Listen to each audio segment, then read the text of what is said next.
Welcome to another episode of 3 Deep, everybody. Glad to have you here with us. And this episode is not the typical weekly one. This is going to be one of our special series. By that, what I mean, we've told you as we've got this whole podcast show series started, we would be getting some special guests in. Today, we are honored to have Viking quarterbacking great Tommy Kramer here joining with us today. Thanks for coming, Tommy. Really appreciate having you here. Hey, man, I'm glad to be here because you know what? It's hot down there in San Antonio. Not as bad up here in Minnesota, huh? Not near as bad. Well, that's good. We're glad to have you up. Tommy's been up in town because last week he had his charity golf tournament. I know I mentioned that before on previous podcasts. Great time to be there. It's fourth year in a row that I've been able to work it with you guys, and we always have a lot of fun no matter what happens. You know, the different pros that come out and join us, and you just playing your game and talking up stuff and having a good time with everybody there. Always a great time. So great to do that, and of course a good charity too. And we would love a hell of a lot more people to get there. Sure. Well, we'll keep promoting it. Next year we'll make it even bigger. And come watch you play golf. He shot a 78 at the Wilderness the other day. So there you go. Yeah. Worth watching him play some golf. Yeah. Tommy can still play. So yeah, it's if you ever have a chance to do it in the future, and like I said, we'll tell you when it's happening, but you want to get out there. So of course, joined by Joe Johnson, our Purple PTSD blogger, owner, and blogger, and whatever else you want to call yourself. That's right. That's right. Don't nod your head. This is radio. So. Okay. Okay. Get used to it. There we go. And of course, writer extraordinaire, as he likes me to call him, Joe Overley, senior sports writer from VikingsJournal.com and others. Face for radio and a voice for print. That's me. There we go. I always say that about Patrick Royson too, but he's on the radio, so he's got a voice for print. But yeah, don't sue me, Patrick. I don't have any money. And I'm Skolt Scott here, of course, too. So we're here at the Mermaid recording like we do all of our podcasts, and not ready to open this up to have made it a fan event. So, but maybe sometime in the future we will. But we want to get into talking Tommy. Before we've even started, we've already spent like 10, 15 minutes shooting the bull and having a great time, and we don't want you guys to miss out on that. So listen up as we get into talking Tommy Kramer and all the kind of great memories. So Tommy, anywhere that you want to start before we start getting you with some questions. Well, I can tell you a story about Jerry Burns. Let's do it. Right. We're playing the San Francisco 49ers December 4th, 1977. How do you like that memory, folks? I remember it. You remember the time of day, too, Tommy? Sunday afternoon, all right? I know is I saw that ball go up in the air when they were punting us with 8 minutes and 8 seconds left on the clock. Uh-huh. And Bud starts walking down the sideline and says, "Rookie, get in there." And man, I had these 2 big sauna rocks in my pocket. Because Bud always told me, he said, you know, whatever you need to do to keep your hands warm, keep them warm. Okay. He didn't let any other players do it other than quarterbacks. And so I'm trying to get this cape off of me without breaking my toes. And I walk out there on the field trying to jog, but my ankles won't bend. I'm like, wow, what is this? So cold. Yeah, it's so cold. This was a game at the old Met Stadium. And so I go in and I call 5 plays. That's when we were calling our own plays. And I call 5 plays, and we had a touchdown in 5 plays. This is nice. 28-14 or 27-14 now. Yeah, and then they get the field goal, and we go back out, and I get the ball again, and I throw 6 passes, touchdown. Coming back. And so then we go, you know, then I come out, and they scored another field goal, so they're beating us 27-21. and I go out there, and I throw 2 incomplete passes, but I got 3 timeouts left. So I called timeout, wasn't over the phone, told them, give me Burnsley on the telephone. Sure. Jerry Burns, our offensive coordinator. Yeah. I said, Burnsley, what you got? He goes, I don't know. What you got? I said, well, you know, I'm looking for a little direction here. And, you know, do you want me to try to get the first down and 2 downs, or do you want me to go for the whole ball of wax? He said, go for the whole ball. And so I said, okay, here's what I'm going to do. I said, I'm going to put Rashad out on the right side, pump fake him with a fade pattern, and I'm gonna put Sammy running right up the inside shoulder of the strong safety. I said, do not cross midfield. And Burns goes, great play. Great play.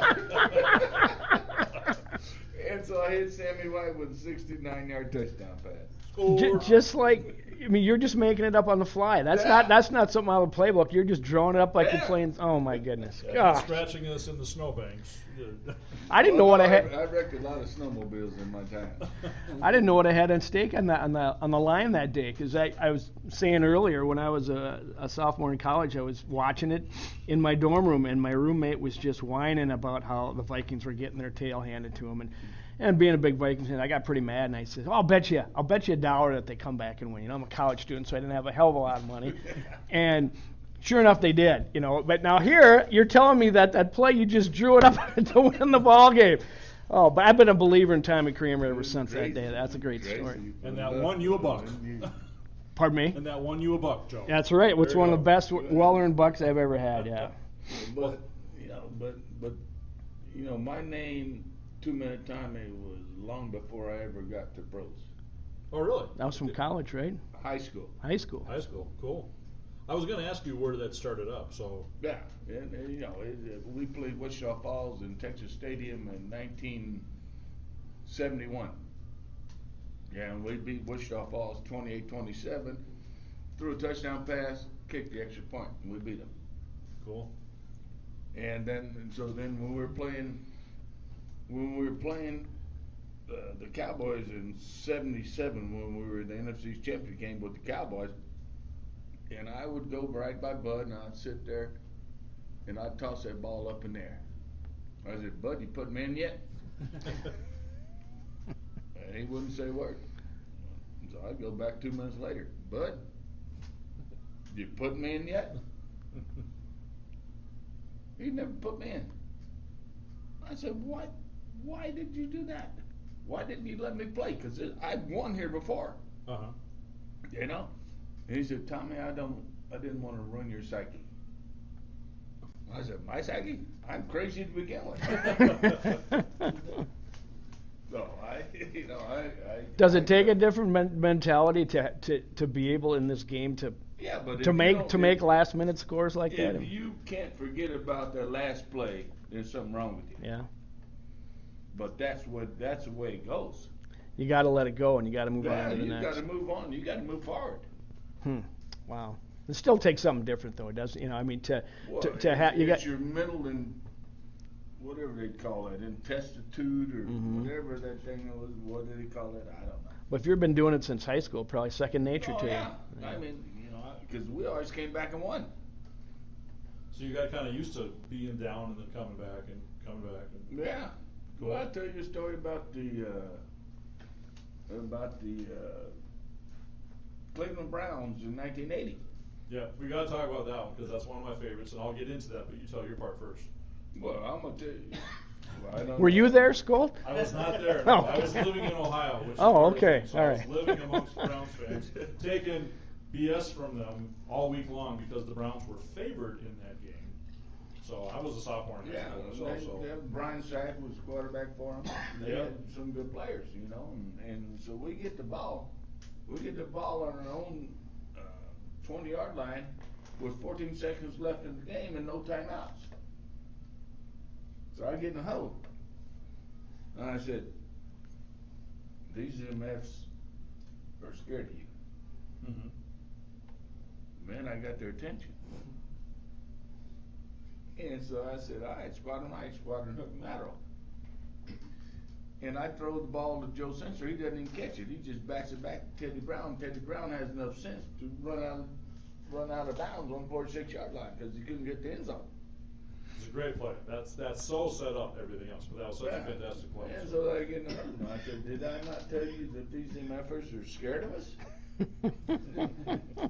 I got their attention again. I said, all right, who's ever the squadron right, squadron flight. And Terry LeCount was a point man. I said, whatever you do, don't try to catch the ball. Just knock it to the right or left. And he knocked it right to Rashad. You did. Yeah. Unbelievable. It's Pulled it down in the end zone. Yeah, people going euphoric all over the place. Yeah. At that moment, I'm sitting in some friend's house. Again, I'm living in Canton, Ohio. We had been playing cards and eating pizza and everything, and my friends were like, "They're not going to come back to win, Scott. Forget about it." I'm like, the card game is done. We're watching these last plays here. So when we scored that touchdown, good thing I didn't have pizza in my hands because it would have been flying all over the place. My friends were just, oh my gosh, and I was going crazy. I don't remember the next couple minutes. Just it was fantastic. So I was a senior in college for that one, and I was betting again. I don't know if I should if there's a theme here or not, but there's a guy and I was going to school with from Cleveland. We called him Cleve, and he was betting with everybody before this game, so I took some of it. We're a Sunday afternoon in a bar up in St. Joe, Minnesota. We're all watching it. And that play happens, and I just jump up. I kick over the table in front of me, and I go racing to the bar to buy a round for the house. And some guy sitting right next to me already doing it, so I said, okay, I backed away. But, those are two of my greatest memories as a Vikings fan. And you're the architect of both of them. And it kills me that you're just cool and calm and calling it out in the field. You'd think we're all rattled, right? We're on the edge of our seat. What the hell are y'all scared about? I didn't know that those MFers were afraid of us. Because the Browns were a good team. Just the following week, they won to win their division, just like when we won that game, that won our division. So both were playoff teams and good teams all around. So that was fantastic. So then we got to go in and play there in Houston the next game. We're already in the playoffs. So hell, me and Dave Casper and Greg Bingham, who played linebacker for the Oilers, and Ghost was I don't think he's with us at that time. We got him later. But hell, we went out and partied the whole night. That's what I was going to ask you. Not you. What's it like after you see Ahmad Rashad walk backwards, one-handed grab into the end zone? I mean, what's that feeling like? It's a beautiful sight. Yeah. And then you go out and have you celebrate it with your teammates. Understand this, right? I lived in Lakeville. Rashad lived in Lakeville, and I would put him through drills every day because I knew he's going to get double teamed. I said, if this route is called, this is what I want you to adjust to, and I'll put that ball right in your hands. Wow. Cool. They're not. They don't let quarterbacks do that these days. As far as how much is Teddy calling as opposed to what you guys call back then? I mean, the fact that you can draw plays up in the dirt. I'm gonna tell you a story. Right? That's why you're here. Okay, we're playing the Chicago Bears in 1986, and Bob Snucker was the offensive coordinator. He's a hell of a good coach too. And he sends in I Ride 517Z comeback. Everybody got that? Okay. What is I Ride 517Z comeback? You got a flanker on the strong side running a 20-yard comeback. You got the weak side receiver running a dig pattern on the inside. Now I get a line screaming. I said, we don't have a prayer for this. So I go 970, and I throw my quick slants. Hit him for 12 yards. And then the next, I tell you what, we're back in the huddle and they bring in the play and says, I Ride 517Z comeback. Now I go up and look at the line of scrimmage and see what's there. I said, this ain't gonna work. There ain't no way in hell this is gonna work. Audible out again, hit the guy on the weak side. 10 yards. So this play comes in 5 times in a row. I think he wants to run it. And I have a tight end that drops a touchdown pass in the damn end zone. And so I'm jogging off the field, feeling pretty good. We got 3 points off of it. How they dry it. And old Bob Snuck was over there, and he had smoke coming out of his ears. He said, damn it, Tommy. Yes. Don't you think I wanted to run that play? I only called it 5 times in a row. I said, Bob, I said, why don't you take my helmet? You take my shoulder pads, my jersey, my pants, my shoes, my socks, and you go out there and you go let a 250-pound 5-pound linebacker that you know that's coming when you got a 180-pound running back blocking for you. You know what he said? I'll never question you again. Nice. That's nice. So you and Bob got along pretty good then. Oh, yeah. Yeah. I did want to go back just for a second with the win over Cleveland, that touchdown. What have you and Ahmad ever talked about this? After, like right after that happened, as well as over the years, because that play has been relived so many times. Oh yeah, we had. Well, I'll tell you the most excruciating pain I've ever had. Most excruciating pain I ever had. We're out there on that in the TCF. Is that what TCF Stadium? TCF Oh yeah, Bank, for yeah. the 50th anniversary. Yeah. Yeah. And Bud's out there in his damn Shirt sleeves. Shirt sleeves. Shirts, yeah. And I'm like, I can't say, but. That's Bud. Yeah. And so then I go to Rashad, and they want us to come out and do a high five right after the halftime. Okay. The third time out of the halftime. Yeah, because you two were a featured play. I was at that game. I remember Wow. talking to you guys in the end zone a little bit there, kind of thing, before you went out or after. But anyway, yeah, keep telling. Yeah, and so anyways, I said, look, man, either y'all gonna give me some muff or whatever them things are that keep your hands warm. Okay, yeah. I said, either you go get me that right now, I'm gonna go right back into that tunnel and go and then warm up till you want me out. Yeah, that was a cold, sleeting night, folks. It was. It was cold. Yeah. And like they blew my ears off because when they were playing there, they would sit there and bring the snowplow at halftime and blow the snow off, and man, my ears were frozen. I was like, whoa. Well, you're a Texas boy, so you must. Did you ever get used to playing football in Minnesota? Well, I don't care. You play. Yeah. Doesn't matter. Yeah. Indoors, outdoors, wherever they want to. You were here for enough years, though. But I do remember the pictures you mentioned. Having to get that cape off because the Viking players had those huge purple capes that you stood on the sidelines with. They look fantastic. I mean, I wouldn't mind getting one. So. If those even exist anymore, I don't know. That's back What about in the whole 70s. mentality of Bud, who didn't let warmers on the side? That didn't bother. Bud told me, he says, do whatever you gotta do to keep your hands warm. He says, but I'm the only one gonna let you do that. Okay, well, you're the quarterback. Yeah, you got to do that. That makes sense. So we're not breaking, or are we breaking a secret that the rest of your teammates are now learning if they're listening that you had hand warmers? Well, I'll tell you this. I can guarantee you that Bud never talked to half the people he ever coached. Yeah, a lot have said that they didn't hear much from him, and he's not. I mean, the little bit I know him, he doesn't talk a lot. Ah. Yeah, so. But But he's running the whole show. I mean, he's got Well, no, assistants to do that, or I sat down and met with him when I was a rookie. Yeah. I said, Bud, what keeps you going? He says, my assistants keep me going. He said, when I first started out, I had to call all the plays, had to draw all the X's and O's, do all the special teams, and he said, now I got a good group of assistants that do all that stuff for me. that makes sense, Sure. and even more so nowadays with how expansive the rosters are and the big business that it is. You've got to have people checking on all those guys because So- you never know what they might do. And so he blurts back at me. He says, Tommy, there ain't no more Bobby Lanes left in the league. I said, what you talking about, bud? He says, you know what I'm talking about. I said, no, I don't know. That's where I grew up. He says, well, Bobby Lane was one of the most notorious quarterbacks for going out on the road every night.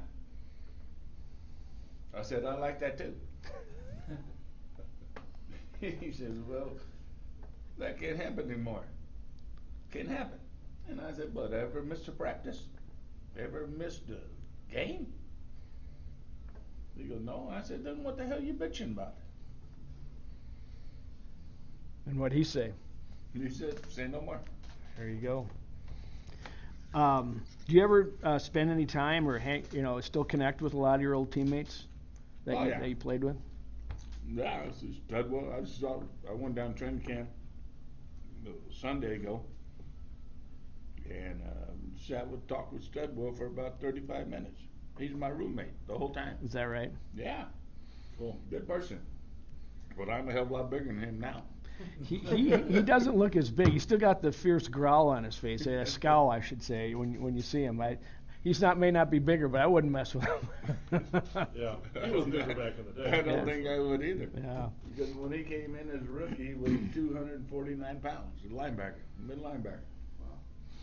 So what do you think of going to the, I was at the last game at the Metropolitan Field, Old Met, and game against the Kansas City Chiefs, and did my part in helping tear that place down. But now the Vikings are going into a new building, and there's been all this talk. And what was it like leaving an old building that you'd played? I guess you'd played a few years there. I'm gonna tell you something, and you ain't gonna believe this shit. And we had worse facilities in Minnesota than I had in college. At Rice? And this is a school of 2,700 undergraduates. Wow. But we played big time football. I was going to say, football's pretty big in Texas, I've heard. Yeah. I've heard that. And I got up there and we had no place to work out. We'd go work out at the Old Met, and all they had was a little extra genie in that little spot. And you couldn't get more than 3 people in it.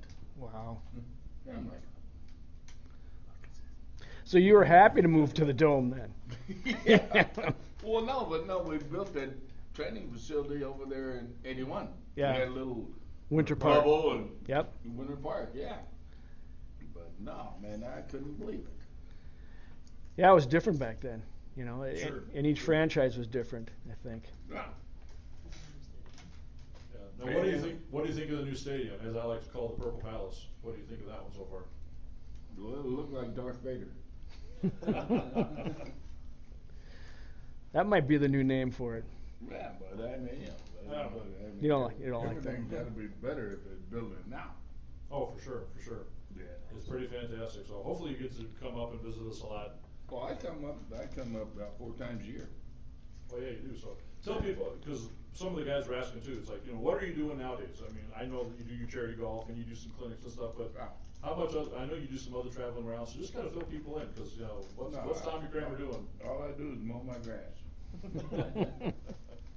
You could get someone to do that for you, couldn't you? No, I like riding the John Deere damn mower. Absolutely. That's fun for me. Yep. Sure. Is it a lot of grass? Yeah, about 1.5 acres. Nice. That would be a lot of grass. Yeah. But I enjoy it. Well, sure, yeah.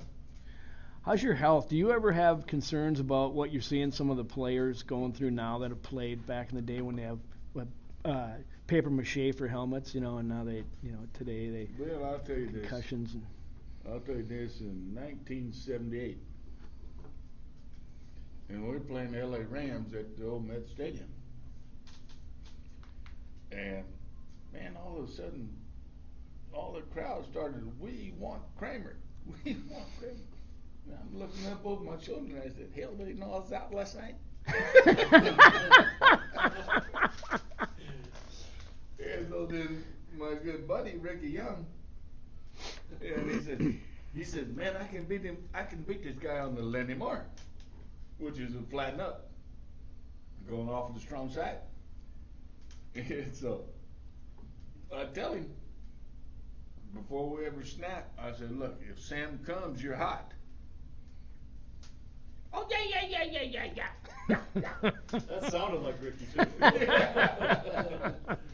And so I drop back, I hit that fish step, and I'm letting it go. And all of a sudden he turns upfield, and I'm trying to pull the ball back down, and Jim Youngblood comes and picks me up, twirls me around 3 times, and body slams me to the ground. Ouch. And so I'm in the ambulance on the way to the hospital. And they had taken my mask off and all that stuff, and so I said, I said, what happened? I woke up halfway to the hospital. Wow. I said, what happened? They said, oh, well, you got sacked, Mr. Kramer. I said, well, did I fumble? They go, no. I said, well, take this stuff off. Get it off. And I slept 20 out of 24 hours for the next month. Wow. Yeah, I remember that play. We didn't like seeing you on the field, that's for sure. Oh, I wasn't in convulsions on the field. Yeah. Yeah. Well, you got dinged a few times. I remember a game against the Buccaneers. This still pisses me off. Well, 83. Yeah, 83. You're going in for a run kind of thing. We're having a great start to the season. They break your leg. They Yeah. don't even call a penalty on the play and stuff, and just that ruined our season when you went down. No, but what happened on that play was we ran a weak side ISO, I formation, and and I saw the safety blitzing. And I said, hell, I'm smarter than that. And so I gave him my hand, and I said, and I go gain 10 yards down the sideline. It was a good run, And yes. that guy comes and jumps over to the ground, grabs me by my shoulder pads like that, and all I heard was pop, pop. Yeah. And this was out of bounds when this tackle Yeah. happened too, by the way. So Yeah. there should have been a penalty on the play. It's a different game today. You couldn't get away with doing that these days. That'd be a No. horse bullshit. You don't think so? They came after Favre every play. That's true. Down in New Orleans at the Yeah. NFC title they game. They came after him every play, trying to hit him in the ankles. Yeah. That was me. That was Where's that damn rule? Is that the intent of defense? Is trying to get players out of the game? Get the quarterback out. Yeah, so you can Yeah, deal with the guy behind him. Yeah, that's. get the quarterback out there. Well, He's the only guy who's gonna kill you.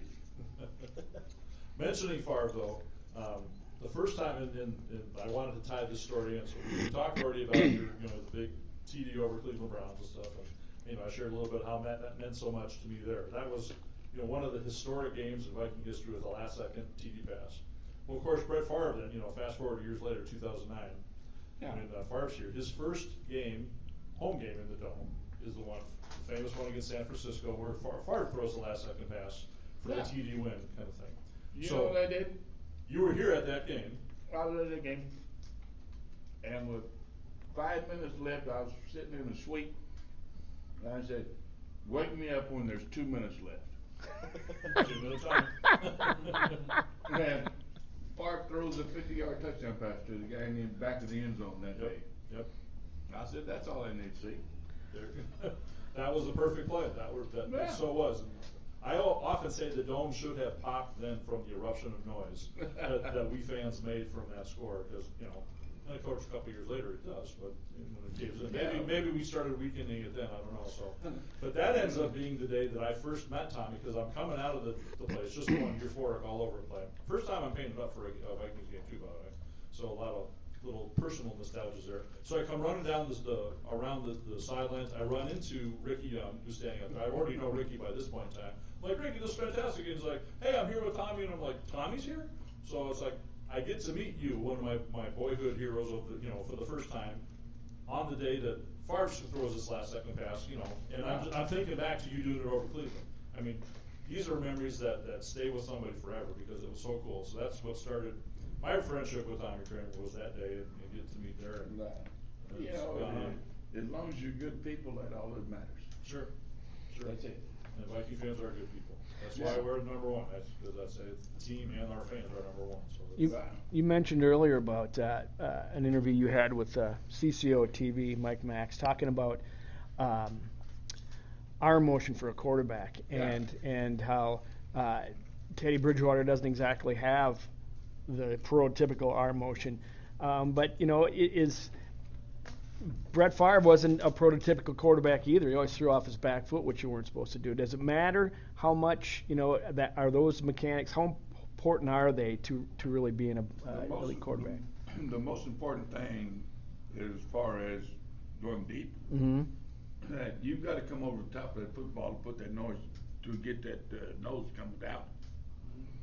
Yeah, if you're sidearmed, you can never get it to come down. And it doesn't matter how strong you are, it just, you got to have that right motion. Motion's more important. Let me tell you something.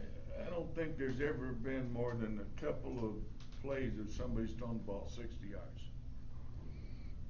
Could I throw that ball 65? Yeah, I could throw it 65 yards. What was but that? I never had to do it. Right. I can't run that far. How far was that pass from to Rashad? That one in was that like 47 yards. 47? Yeah. That was a nice one. But you know, you don't have to throw the ball that deep. But what you have to be is accurate and there every time. right. Is that something that Bridgewater can learn? Or is Oh, yeah. is this a mechanic you can change? Yeah, I'd change that up in a week. Did you have to go through stuff like that where your No. mechanics you said No, I got big ass hands. All right? yeah. He does. And so I can tell you how to throw that ball. Like with Rashad called me in one day at training camp. And we drafted Wade Wilson. And he says, TK, he says, can you throw that guy, can you tell him how to throw a spiral? I said, well, you know, as long as you go say it to him, but I'm not going to infringe upon his Right. rights of anything. And, you know, I said, you know, because I ain't going to do it. But if he wants help, then I'll do it. Well, I changed his grip up. And now he spent his last how many years being a coach now? Well, yeah. How about that?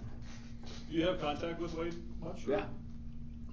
Because you guys kind of, both your careers, he was here a little bit longer after you, but I mean, you guys played together for a little while. Yeah, no, I've been down to Chicago when he was coaching quarterbacks there and went to the game with my daughter. And, you know, well, that was when my knee felt like bad, real bad. Mm-hmm. Yeah, and I couldn't walk that damn mile walk to the stadium. Whoa, that's tough. Mm-hmm.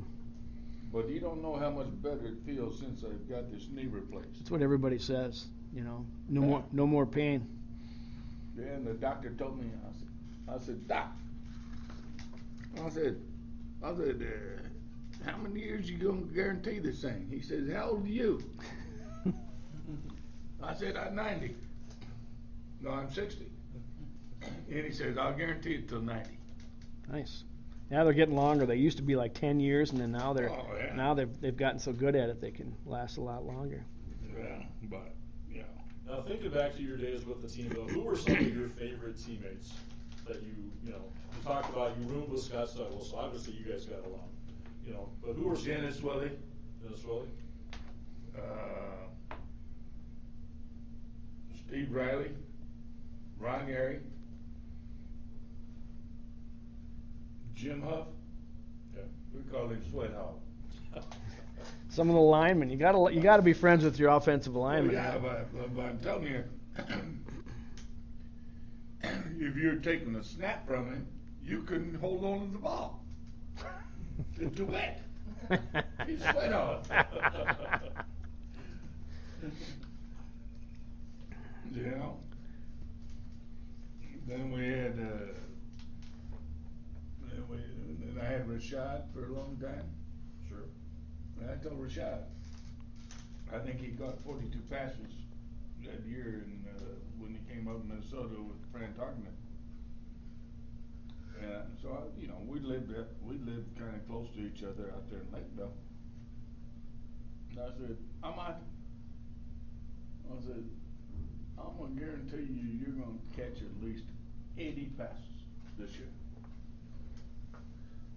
And he looks at me and like I'm crazy. I said, I'm crazy.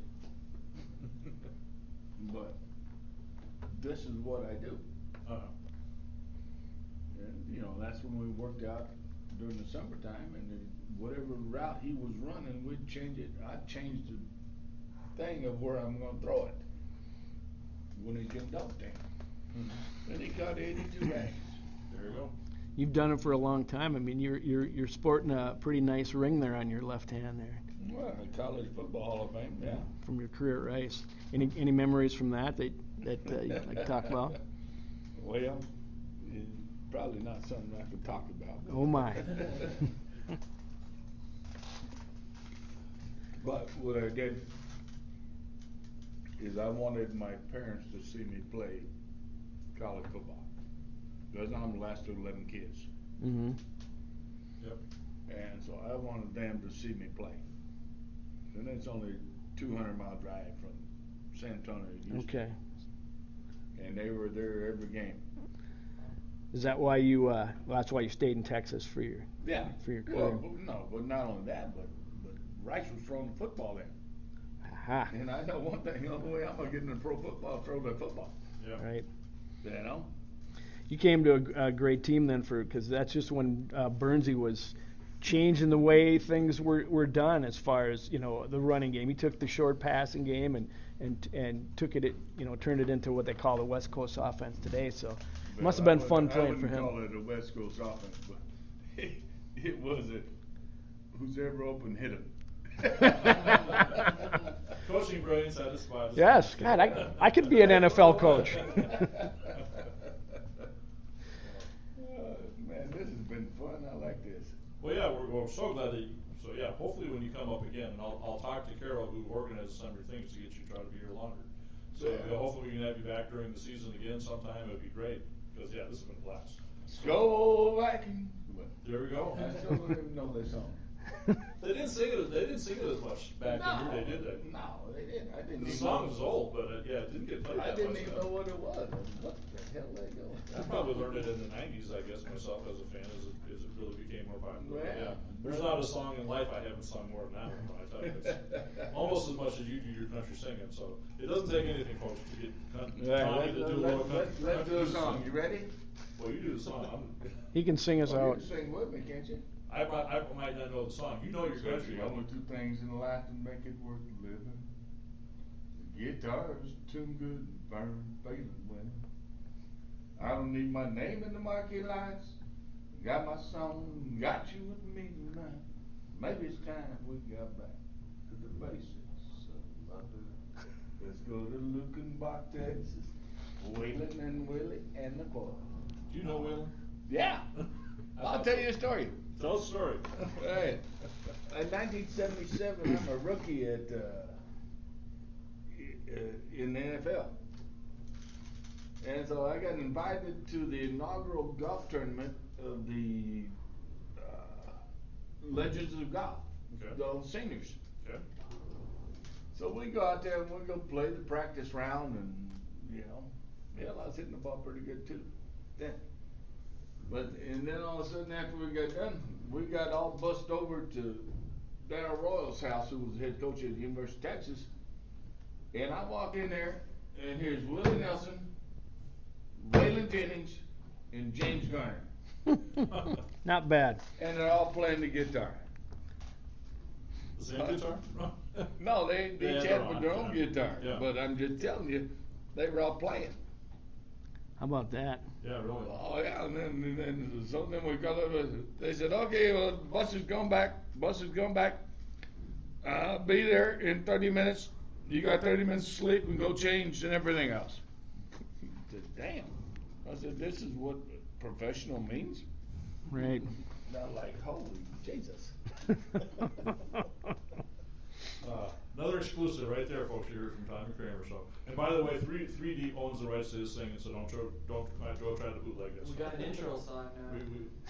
That's our intro song. We got a song. There we go. Yeah, courtesy of Tommy Kramer, our friend. Thank you again, Tommy, for being here. You want me to sing you that song? Go for it. Okay. I'm not gonna stop you. I never saw the end inside. Fools are kind of blind. Thought everything was going all right, but I was running out of time. I swear you had one foot out the door. I swear you didn't know. But if you're really going anyway, here's some final words from me. Baby, write this down. Take a little note to remind you in case you didn't know. Tell yourself I love you and I don't want you to go. Write this down. Yeah. Write it down. Sculptor's George he Drake. was swooning a little bit. There we go. Yeah. Well, hey, you got Tommy Kramer. There we go, folks. Like I said, this is a 3D series special with special guest Tommy Kramer. Living legend. There we go. Exactly. So keep this one. Yeah, download this one on your computers. Keep this one. We'll replay it a lot. Have fun with that. We'll get more as we can as 3D comes up into the future. But Tommy, again, thanks again. Thanks a lot. Thank you. Yeah. My pleasure. Thanks, Thank you. man. All right. Spoken as Tommy has sung.